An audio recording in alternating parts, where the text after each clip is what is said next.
కార్మిక చట్టాలను కాంగ్రెస్ బలపరిస్తే మోదీ విధ్వంసం చేశారని ఫైర్ అయ్యారు రాహుల్ గాంధీ. దేశంలో యువతకు కోరుకున్న ఉద్యోగం రావటం లేదన్నారు. ప్రభుత్వ సెక్టార్లను ఉన్నపలంగా అమ్మకానికి పెట్టారని ఆరోపించారు.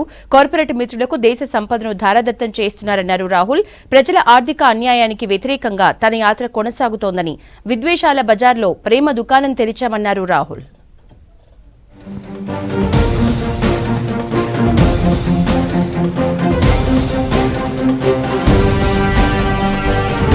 బీజేపీ, ఆర్ఎస్ఎస్ దేశంలో విద్వేషాలు వ్యాప్తి చేస్తోందని మండిపడ్డారు రాహుల్ గాంధీ. 22వ రోజు భారత్ జోడో న్యాయ యాత్ర జార్ఖండ్ లో కొనసాగింది.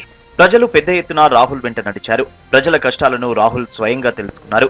యువతకు ఉద్యోగాలు రావడం లేదని, దేశంలో ప్రభుత్వ సెక్టార్లు మొత్తం అమ్మకానికి పెట్టారని ఆరోపించారు రాహుల్. జార్ఖండ్ లో స్థానిక కార్మికులకు తీవ్ర అన్యాయం జరుగుతుందని చెప్పారు. ప్రస్తుతం దేశంలో 50 కోట్ల మంది కాంట్రాక్ట్ కార్మికులున్నారని, వారి కోసం కాంగ్రెస్ ఎన్నో చట్టాలు చేసినా बीजेपी ప్రభుత్వం నిర్వీర్యం చేస్తుందని చెప్పారు.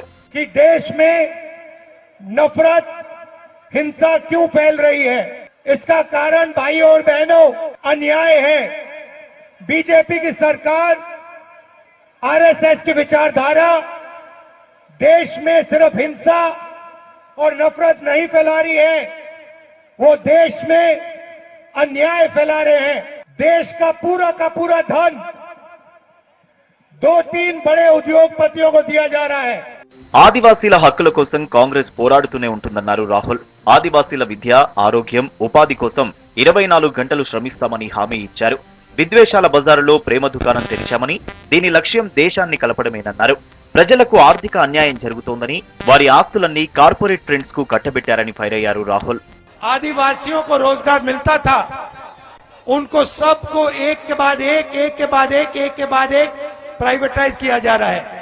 ये पब्लिक सेक्टर यूनिट हिंदुस्तान की जनता की प्रॉपर्टी है. नरेंद्र मोदी जी, उनकी सरकार उन्हीं 2-3 अरबपतियों को पूरी की पूरी पूंजी पकड़ा रहे हैं. और मुझे लगता है थोड़ी सी देर में जो झारखंड में आपकी स्टील की इंडस्ट्री है, बोकारो है, ये सब पकड़ा के ये अपने 2-3 मित्रों को पकड़ा देंगे. రాష్ట్రాల హక్కుల కోసం కాంగ్రెస్ పోరాడుతూనే ఉంటుందన్నారు కాంగ్రెస్ చీఫ్ మల్లికార్జున ఖర్గే. రాష్ట్రాలను వేధిస్తూ మోడీ పాలన కొనసాగిస్తున్నారన్నారు. కేరళలోని త్రిశూర్లో జరిగిన మహాజన సభలో ఖర్గే మాట్లాడారు. ప్రేమ, కరుణ, ప్రజాస్వామ్య, లౌకికవాదం యొక్క సారాంశాన్ని కాంగ్రెస్ నమ్ముతుందన్నారు. లౌకికవాదమే దేశాన్ని కలిపి ఉంచుతుందన్నారు Kharge. After completion of his most successful Bharat Jodo Yatra from Kanyakumari to Kashmir via Kerala,